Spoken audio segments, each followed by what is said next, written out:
নওগাঁয় গুরুত্বপূর্ণ আদালতের নথি চুরি ও চাঁদা দাবির অভিযোগে 2 কর্মচারী গ্রেফতার।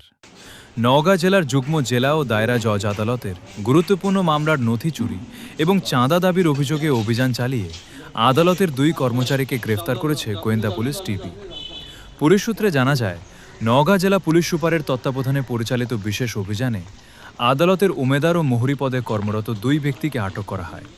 তাদের বিরুদ্ধে গুরুত্বপূর্ণ মামলার রায়ের জন্য অপেক্ষমান নথি গোপনে সরিয়ে ফেলা এবং সংশ্লিষ্ট পক্ষের কাছে চাঁদা দাবির অভিযোগ রয়েছে। গোয়েন্দা পুলিশ জানায়, অভিযোগের ভিত্তিতে তথ্য প্রযুক্তি ও গোপন সংবাদের মাধ্যমে তদন্ত শুরু করা হয়। পরে অভিযান চালিয়ে আদালতের 2 কর্মচারীকে গ্রেফতার করা হয়। এ ঘটনায় আদালত পাড়ায় ব্যাপক চাঞ্চল্যের সৃষ্টি হয়েছে।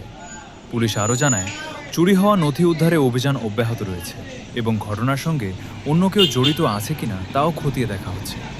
এ বিষয়ে আইনগত প্রক্রিয়া চলমান রয়েছে জানিয়ে পুলিশ সুপার তারিকুল ইসলাম বলেন, গুরুত্বপূর্ণ এই মামলা, যেখানে আপনার আদালতে রায়ের জন্য অপেক্ষমান এই নথি আদালত থেকে চুরি করা, এটা একটা অত্যন্ত ভয়ঙ্কর বিষয় এবং অল্প সময়ের মধ্যে জেলা পুলিশ, বিশেষ করে জেলা গোয়েন্দা শাখা চুরির সাথে সরাসরি সম্পৃক্ত ব্যক্তিদেরকে গ্রেফতার এবং মূল নথি উদ্ধার করেছে এবং এক্ষেত্রে আদালত পুলিশের প্রতি ধন্যবাদ এবং কৃতজ্ঞতা জ্ঞাপন করেছে।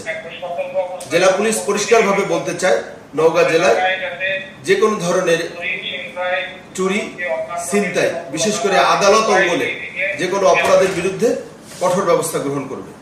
ধন্যবাদ।